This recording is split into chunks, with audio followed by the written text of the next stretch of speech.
इस वीडियो में मैं आपको एक बड़ा फेमस करैक्टर है सुपरमैन, आप इसके नाम से वाकिफ़ होंगे। मैं इसके बारे में आपको एक दिलचस्प बात बताना चाहता हूँ। सुपरमैन 1938 में पहली दफ़ा एक कॉमिक बुक में इसको प्रेजेंट किया गया, इस किरदार को, और इसको बहुत पसंद किया गया। इसकी जो ख़ास बात थी वो इसके उड़ने की सलाहियत थी। ये किरदार बड़ा ज़बरदस्त था, लोगों की मदद करता था, हेल्प करता था, और पॉजिटिव जो एक तरह की इसकी करैक्टर था। ये जब इसको बहुत पसंद किया गया तो फिर ये मूवीज़ में भी चला गया, इस पे मूवीज़ भी बनी, मूवीज़ में भी इसको बड़ी पजीराई मिली, इसको पसंद किया गया। लेकिन एक दिलचस्प चीज़ जो आपके साथ मैं शेयर करना चाहता हूँ, इस पे जब मूवी बनती थी तो हर आने वाली जो नई मूवी थी उसमें इसको मज़ीद ताकतवर दिखाया जाता था, यानी कि इसकी सलाहियतों में इजाफा किया जाता। आने वाली नेक्स्ट मूवी में ये और ताकतवर होता, उससे अगली मूवी में ये और ताकतवर होता। तो आखिरी मूवीज़ आते आते ये बहुत एक पावरफुल करैक्टर बन चुका था। जैसा मैंने आपको बताया, इसके पास उड़ने की सलाहियत थी, लेकिन जब आप इसकी आखिरी मूवीज़ देखें तो आपको पता चलेगा कि इसमें बेपनाह जो सलाहियतें थीं, जो पावर्स थी, वो ऐड कर दी गई। हर आने वाली मूवी इसको मज़ीद ताकतवर बना के पेश कर रही थी। अब इसके पास ये सलाहियत थी कि ये कार को रोक सकता था, ट्रेन को रोक सकता था, जहाज़ को रोक सकता था, शिप को रोक सकता था, बल्कि पूरे प्लेनेट को घुमा सकता था। ये ट्रेन से तेज़ भाग सकता था, बल्कि बिजली की रफ्तार से भाग सकता था। इसको मूवीज़ में दिखाया गया कि इस पे कोई गोली असर नहीं करती। फिर दिखाया गया कि न्यूक्लियर ब्लास्ट भी इस पे असर नहीं करता, और अगर ये डैमेज या हर्ट हो भी जाए तो ये इसके अंदर हीलिंग की पावर है, ये अपने आप को हील भी कर लेता है।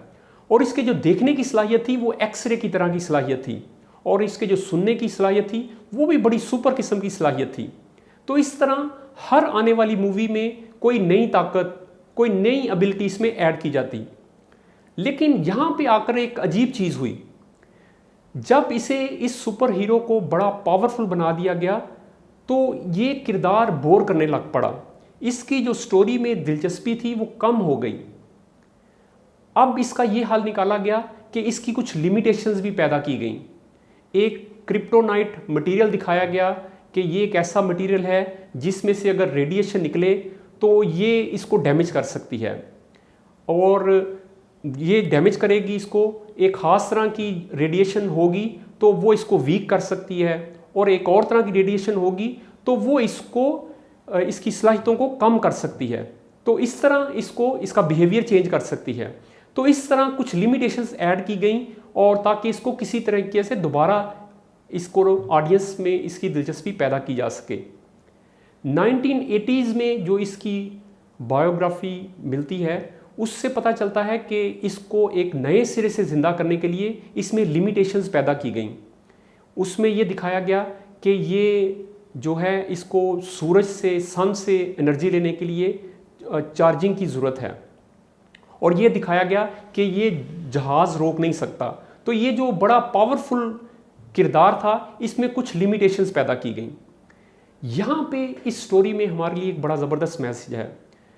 ऐसा सुपर हीरो जिसके पास कोई लिमिटेशन ना हो वो सुपर हीरो नहीं रहता। आपको भी ये लेसन याद रखना है कि अगर हमारी ज़िंदगी में कोई लिमिटेशन ना हो तो ज़िंदगी में बिल्कुल कोई दिलचस्पी नहीं होगी, हमारी ज़िंदगी बिल्कुल बोर करने वाली बन जाएगी। तो ये जो लिमिटेशंस हैं इनको हमने नए अंदाज से देखना है।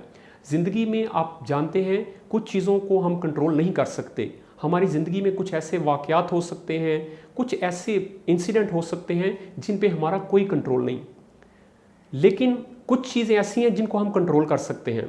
तो जब मैं ये कहता हूँ एक्सेप्ट योर लिमिटेशंस, तो इसका मतलब है कि आपने मिजरेबल नहीं होना कि आपके पास बहुत ज़्यादा लिमिटेशंस हैं। इसका मतलब ये है कि ज़िंदगी की सारी खूबसूरती लिमिटेशंस के साथ है। बेशुमार चीज़ें ऐसी होंगी जिन पे आपको कंट्रोल नहीं है, लेकिन कुछ चीज़ें ऐसी ज़रूर हैं जिनको आप कंट्रोल कर सकते हैं। जैसे देखें, कुछ हादसा हो सकते हैं, आपके प्यारे आपकी आंखों के सामने जा सकते हैं, या इस तरह की कोई बीमारी आ सकती है, कोई तकलीफ़ आ सकती है। ऐसी चीज़ें ज़िंदगी में हो सकती हैं जिन पे आपका कंट्रोल नहीं, लेकिन ज़िंदगी याद रखें उन चीज़ों से बनती है जिन पे आपका कंट्रोल है। आपकी ज़िंदगी आपकी चॉइस से बनती है, वहाँ पे आप अपनी ज़िंदगी को खूबसूरत बना सकते हैं। आपके पास जो चॉइस की फ्रीडम है, आप उससे अपनी ज़िंदगी को खूबसूरत बनाएंगे। तो हमारे पास ये विजडम होनी चाहिए कि लिमिटेशंस को हम तस्लीम करें और ये समझें कि इन्हीं की वजह से हमारी ज़िंदगी में दिलचस्पी और एक हमारी ज़िंदगी में खूबसूरती है। और जिन चीज़ों को हम कंट्रोल कर सकते हैं, जिन पे हम काम कर सकते हैं, उन पे हम काम करें। जिन चीज़ों को हम इम्प्रूव कर सकते हैं, जिनको हम बेहतर बना सकते हैं। और इसके साथ मैं आपको ये बताऊं कि कुछ लिमिटेशंस ऐसी हैं जो सेल्फ इम्पोज्ड हैं, जिनको आपने खुद अपने ऊपर मसलत किया है।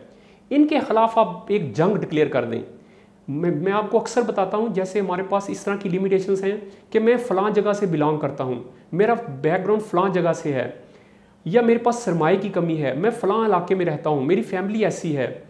ये सारी लिमिटेशंस ऐसी हैं जो हमने खुद बनाई हुई हैं। इनको तोड़ा जा सकता है, इनको ओवरकम किया जा सकता है। आपने ज़िंदगी में इन्हीं पे फोकस करना है कि वो कौन सी लिमिटेशंस हैं जिनका हम मुकाबला कर सकते हैं। और आपने याद रखना है कि ज़िंदगी हमारी चॉइसेस से बनती है। आपको मैं एक और दिलचस्प बात बताऊं कि जिस शख्स ने सुपरमैन का किरदार अदा किया, क्रिस्टोफर, वो एक हादसे का शिकार हो गया और स्पाइनल कॉर्ड इंजरी की वजह से वो गर्दन से नीचे जो उसका जिस्म था वो मफलूज हो गया।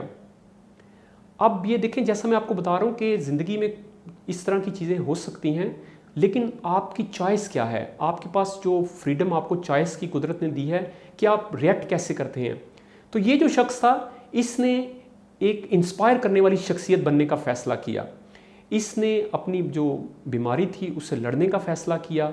और फिर इसने क्या किया, इसने एक फाउंडेशन बनाई जो स्पाइनल कॉर्ड की जो इंजरी होती है उसके हवाले से अवेयरनेस पैदा करेगी और उस पर जो रिसर्च है उसको सपोर्ट करेगी। तो आप देखें कि आपकी इसी तरह आपके पास भी चॉइस होती है। आप भी अपने पास जो इख्तियार है उसको यूज़ कर कर अपनी ज़िंदगी को बेहतरीन बना सकते हैं। तो आपने याद रखना है कि सुपर हीरो वो नहीं है जो बड़ा पावरफुल है, जिसके पास हर चीज़ का इख्तियार है, जो हर चीज़ कर सकता है, बल्कि सुपर हीरो वो है जो लिमिटेशंस के बावजूद अपनी ज़िंदगी को ज़बरदस्त बना सकता है।